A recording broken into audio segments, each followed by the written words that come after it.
ਜੰਗਲ ਦੇ ਵਿੱਚ ਸੱਪ, ਚੂਹਾ, ਬਾਂਦਰ, ਹਾਥੀ, ਸ਼ੇਰ ਸਾਰੇ ਬੈਠੇ ਹੋਣ ਤੇ ਬਹਿ ਕੇ ਗੱਲਾਂ ਕਰਨ ਲੱਗ ਪਏ ਟੁਰਨ ਤੋਂ ਵੀ ਫਲਾਣੇ ਦੀ ਚਾਲ ਸਿੱਧੀ ਹੈ, ਫਲਾਣੇ ਦੀ ਵਿੰਗੀ ਹੈ। ਸਾਰਿਆਂ ਨੇ ਸੱਪ ਤੇ ਅਟੈਕ ਕੀਤਾ ਵੀ ਤੂੰ ਸਿੱਧਾ ਕਿਉਂ ਨਹੀਂ ਟੁਰਦਾ, ਤੂੰ ਵਲ ਪਾ ਪਾ ਕੇ ਕਿਉਂ ਟੁਰਨਾ। ਉਹਨੇ ਆਖਿਆ ਜੀ ਇਹ ਮੇਰਾ ਨਖਰਾ ਵੇ, ਮੇਰਾ ਸਟਾਈਲ ਏ।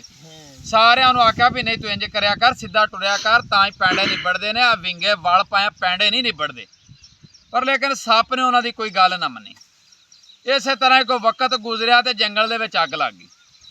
ਜਦੋਂ ਅੱਗ ਬੜੀ ਸਪੀਡ ਨਾਲ ਆਉਣ ਡਈ ਸੀ, ਤੇਜ਼ੀ ਨਾਲ, ਸਾਰੇ ਜਿੰਨੇ ਵੀ ਸਨ ਚਰਿੰਦ ਪਰਿੰਦ ਜਾਨਵਰ ਸਾਰੇ ਭੱਜ ਗਏ।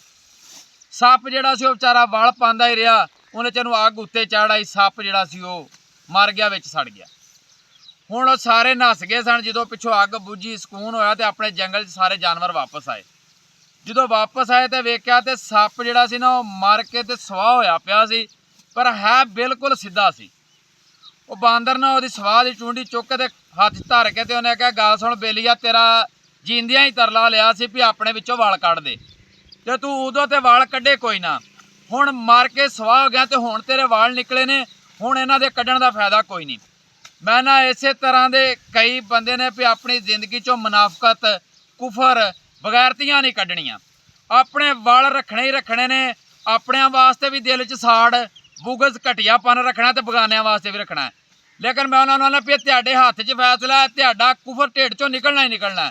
ਭਾਵੇਂ ਮਰ ਕੇ ਕੱਢ ਲਓ ਤੇ ਭਾਵੇਂ ਜੀਂਦਿਆਂ ਕੱਢ ਲਓ, ਪਰ ਮੈਂ ਨਾ ਜਿਹੜਾ ਮਰ ਕੇ ਨਿਕਲਿਆ ਉਹਦਾ ਕੀ ਫਾਇਦਾ। ਅੱਜ ਜਿੰਦਾ ਮੈਂ ਅੱਜ ਕੱਢ ਢਿੱਡ 'ਚੋਂ ਕੁਫਰ।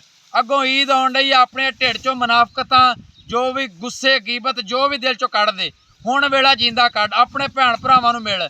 ਕਾਹਦੀਆਂ ਤੇਰੀਆਂ ਈਦਾਂ ਤੇ ਕਾਹਦੀਆਂ ਤੇਰੀਆਂ ਖੁਸ਼ੀਆਂ ਨੇ। ਆ ਬੰਦੇ ਨੱਸੇ ਫਿਰਦੇ, ਕੁਰਬਾਨੀਆਂ ਤੇ ਦੋਂਦੇ ਚੌਕੇ ਲੇਲੇ ਲੱਭਦੇ ਫਿਰਦੇ। ਮੈਂ ਨਾ ਲੇਲੇ ਲੱਭਣ ਤੋਂ ਪਹਿਲਾਂ ਤੁਸੀਂ ਇਹ ਕੋਸ਼ਿਸ਼ ਕਰੋ ਵੀ ਆਪਣੇ ਮਨਾਓ, ਆਪਣੇ ਰਾਜ਼ੀ ਕਰੋ।